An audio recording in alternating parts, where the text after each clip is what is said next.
Good morning, class 7th students. In the previous class, we have completed the chapter number 2, New Kings and Kingdoms, and in this class, we are going to start a new chapter, chapter number 3, which is related to our history portion, the Sultans of Delhi. सुल्तान सुनते ही हमारे दिमाग में एक movie आती है, वो वाले सुल्तान नहीं, दिल्ली सल्तनत के सुल्तान. Okay, so let's start with Sultans of Delhi. सबसे पहले हमें ये पढ़ना पड़ेगा कि ये पीरियड आया कहाँ से. तो जब हमने चोला डायनेस्टी पढ़ी थी तो आप लोग अपनी बुक को साथ लेंगे, आप लोग अपनी बुक में देखेंगे चोला डायनेस्टी का जो पीरियड था वो अराउंड 800 to 1200 तक था. 800 to 1200 AD के बाद वाला जो पीरियड है जिस पे जिस पर्टिकुलर एरिया पे लोगों ने रूल किया, इंडिया पे रूल किया, वो पीरियड कहलाता है सल्तनत पीरियड. चोला डायनेस्टी तक हमने साउथ इंडियन डायनेस्टी सभी पढ़ ली थी. तो 1206 से लेकर 1526 तक का जो पीरियड है वो सल्तनत पीरियड कहलाता है. अब सल्तनत पीरियड क्यों कहलाता है? बिकॉज जो राजा हैं उन्होंने अपने आप को सुल्तान की पदवी दे रखी थी. मतलब हमारे राजा को, हमारे किंग को राजा बुलाया जाता था, बट इन लोगों ने अपने आप को राजा ना बुला के सुल्तान बुलाना ज़्यादा प्रेफर किया. तो इस वजह से इस पीरियड को 1206 से 1526 तक की पीरियड को सल्तनत पीरियड कहा जाता है ना. ऐसा नहीं है कि सल्तनत पीरियड में एक ही राजा ने राज किया, बिल्कुल नहीं. इस सल्तनत पीरियड को हम 5 पार्ट्स में डिवाइड करते हैं. ये रहे उसके 5 पार्ट्स. सबसे पहले स्लेव डायनेस्टी. स्लेव डायनेस्टी के बाद खलजी डायनेस्टी. खलजी डायनेस्टी के बाद Tughlaq dynasty, then Sayyid dynasty and then Lodhi dynasty. 1 2 3 4 5 dynasties ने उस पीरियड में मीन्स 1206 से 1526 की पीरियड में रूल किया. ठीक है, 5 डायनेस्टीज़ ने, एक डायनेस्टी नहीं थी. ठीक है, अब इन सभी डायनेस्टीज़ के अलग अलग रूलर थे. सबसे पहले हम इनकी सीक्वेंस याद करेंगे. Slave, Khalji, Tughlaq, Sayyid and Lodhi. SKTSL. Slave, Khalji, Tughlaq, Sayyid and then last is Lodhi dynasty. SKTSL. So इससे हम लोग सिंक करते हुए सारी डायनेस्टी से सबसे पहले नाम याद रखेंगे. अभी नाम याद हो गए, अब हम बढ़ेंगे सबसे पहली डायनेस्टी की तरफ, स्लेव डायनेस्टी की तरफ. ओके, सो स्लेव डायनेस्टी 1206 याद है ना, वो वाली डेट जहाँ से ये डायनेस्टी स्टार्ट होती थी. स्लेव डायनेस्टी 1206 से 1290 तक ही रूल कर पाती है. ठीक है, इतने पीरियड तक. उसके बाद आगे वाली डायनेस्टी हम देखेंगे. So first dynasty slave dynasty 1206 से 1290, उसमें 4 मेजर रूलर्स थे. ठीक है, 1206 से हम लोग स्टार्ट कर रहे हैं और एंड में 1287 तक जा रहे हैं. अब कुतुबुद्दीन ऐबक से स्टार्ट होता है. तो अब यहाँ पर पॉइंट आएगा कि स्लेव डायनेस्टी, स्लेव मीन्स नौकर हम जिसे बोलते हैं, तो स्लेव डायनेस्टी को स्लेव डायनेस्टी क्यों बोलते थे?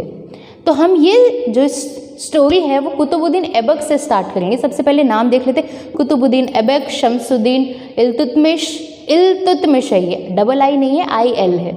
इल्तुतमिश, रज़िया सुल्तान एंड गियासुद्दीन बलबन, ये 4 मेजर रूलर्स थे. इसके ऐसे बहुत सारे छोटे मोटे और रूलर्स हुए थे, बट उन लोगों ने अच्छा इम्पैक्ट नहीं किया, मतलब वो अच्छे रूलर नहीं थे. तो इन 4 रूलर्स के बारे में हम लोग देखेंगे ना. कुतुबुद्दीन ऐबक ये हैं फर्स्ट सुल्तान. अभी आपको अपनी बुक साथ में लेके रखनी है.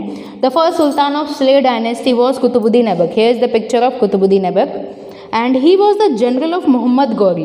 मोहम्मद गौरी हम लोगों ने देखा था प्रीवियस क्लास में, फॉरेन इन्वेंशंस में. मोहम्मद गौरी जब इंडिया आए थे बहुत तबाही मचाई थी इन्होंने, चैप्टर नंबर 2 में हम लोगों ने देखा था.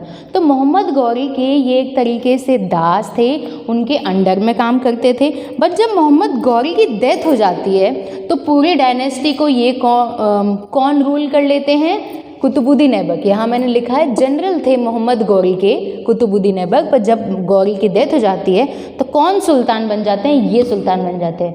अब ये तो स्लेव थे, तो इस वजह से इस डायनेस्टी को किस नाम से जाना जाता है? स्लेव डायनेस्टी के नाम से. अब ये बहुत ही बेहतरीन रूलर थे. कुतुबुद्दीन बहुत दिलदार, या फिर हम कह सकते हैं दिलदार एक वर्ड सही नहीं होगा, दिलदार बहुत काइंड हार्टेड थे. उनका दिल बहुत नरम था. इस वजह से उन्हें लाख बख्श और डोनर ऑफ लैक्स बोला जाता था, मतलब लाखों रुपए यूं ही वो लोग कुतुबुद्दीन ऐबक दान कर देते थे। Now here is the picture of Qutub Minar, Qutubuddin Aibak Qutub Minar, हम लोग ये याद रखेंगे, ठीक है। तो कुतुबुद्दीन ऐबक ने कुतुब मीनार की कंस्ट्रक्शन स्टार्ट करवा दी थी, पर कंस्ट्रक्शन स्टार्ट करवाने के बाद उनकी डेथ हो गई थी और वो कंप्लीट नहीं करवा पाए थे। कुतुब मीनार को कंप्लीट करवाया था उनके सन इन लॉ इल्तुतमिश ने, मतलब कुतुब मीनार स्टार्ट तो कुतुबुद्दीन ऐबक ने की, पर इसको कंप्लीट उनके सन इन लॉ ने किया, इल्तुतमिश ने। तो ये क्वेश्चन बन सकता है कि किसने बनवाई, तो आप बोल देंगे कुतुबुद्दीन ऐबक। किसने कंप्लीट की, मतलब किसने बनवाई, किसने कंप्लीट की, दो डिफरेंट क्वेश्चन हैं, ठीक है। अब एक और इसमें आता है, he build Quwwat ul Islam mosque, here is the picture of Quwwat ul Islam mosque. ये मॉस्क्यू भी किसने बनवाया था, कुतुबुद्दीन ऐबक ने बनवाया था। So now let's move over to Shamsuddin Iltutmish. उनका टाइम पीरियड है 1210 टू 1236, इनका टाइम पीरियड था 1206 से 1210, और उसी के तुरंत बाद 1210 से 1236 तक का पीरियड है इल्तुतमिश का। Now Qutubuddin Aibak was succeeded by Iltutmish. So Qutubuddin Aibak के बाद जो सत्ता है वो किसके हाथ में आ जाती है, इल्तुतमिश के हाथ में आ जाती है। इल्तुतमिश भी बहुत ज़्यादा पावरफुल रूलर थे, उन्होंने उज्जैन के रूलर को हरा दिया, रणथंबोर अपने हक में कर लिया, बिहार बंगाल सब अपने अंडर में कर लिए थे।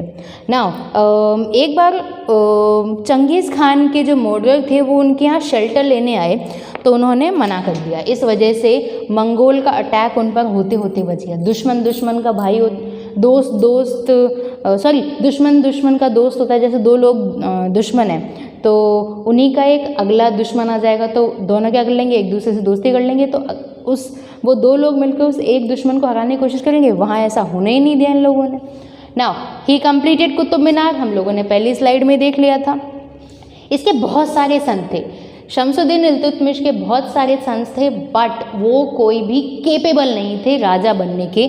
तो इन्होंने क्या किया, decided to crown his daughter Razia as sultan. तो इन्होंने कोई भी बेटा जब काबिल नहीं था तो इन्होंने अपनी बेटी जिसका नाम रज़िया था उसको नेक्स्ट सुल्तान घोषित कर दिया। सल्तनत पीरियड हम पढ़ रहे हैं तो ये एक इम्पॉर्टेंट पॉइंट है, रज़िया बेटी को इन्होंने सुल्तान घोषित कर दिया।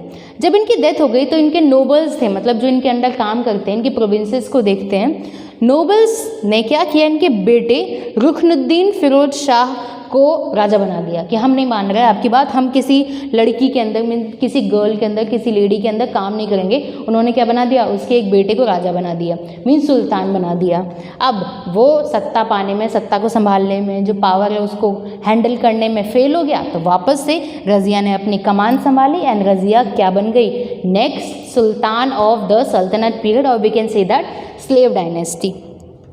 Now Razia Sultan, here is the picture of Razia Sultan. Razia Sultan daughter थी इल्तुतमिश की and only woman sultan of the Delhi, अकेली महिला सुल्तान थी दिल्ली सल्तनत, दिल्ली की। हर रेंज was full of the problems and she face many rebellions from the nobles of her dynasty. अब एक जब लेडी रूल कर रही थी उसके सामने बहुत ज़्यादा प्रॉब्लम्स क्रिएट कर रहे थे उनके नोबल्स। वो नहीं चाहते थे कि रज़िया सुल्तान किसी भी तरीके से रूल करे, तो सिर्फ और सिर्फ 4 साल रूल कर पाई थी रज़िया सुल्तान।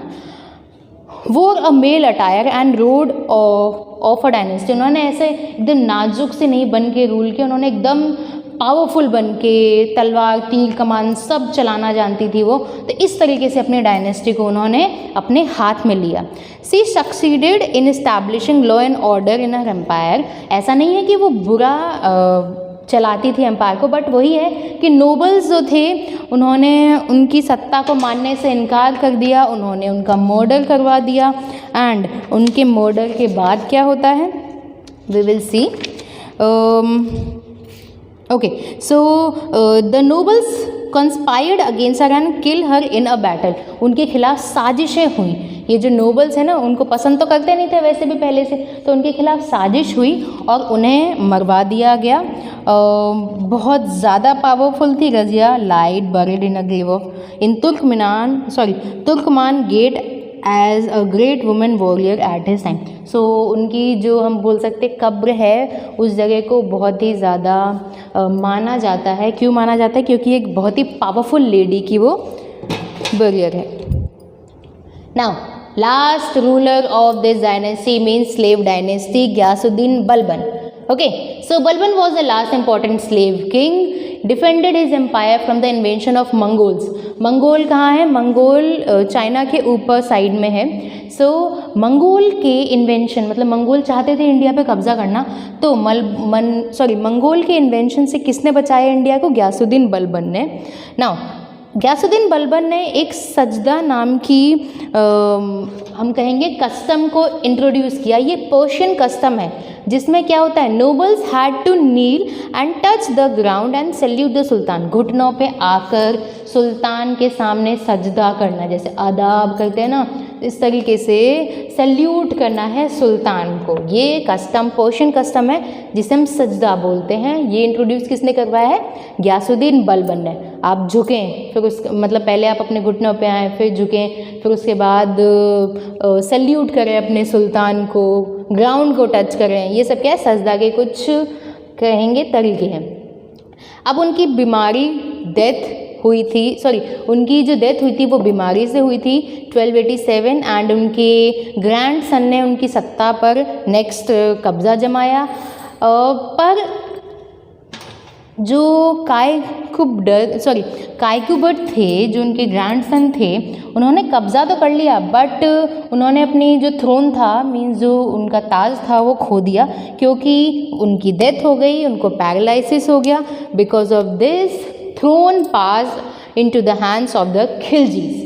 ठीक है, अब गियासुद्दीन बलबन पावरफुल रूलर थे। जब उनकी डेथ हो जाती है तो उनके पोते संभालते हैं, पोते बीमार हो जाते हैं और उस वजह से उनकी डेथ हो जाती है। तो स्लेव डायनेस्टी का एक तरीके से एंड हो जाता है। स्लेव डायनेस्टी के बाद खिलजीज ने उन डायनेस्टीज़ को अपने हक में कर लिया। तो हमने देखा था ना, स्लेव डायनेस्टी 4 रूलर्स थे, खिलजी अब आ गए हैं। अब हम नेक्स्ट खिलजी पढ़ेंगे, उससे पहले एक बार रिवाइज कर लेते हैं स्लेव डायनेस्टी को। स्लेव डायनेस्टी 4 रूलर्स थे, टाइम पीरियड 1206 टू 1290।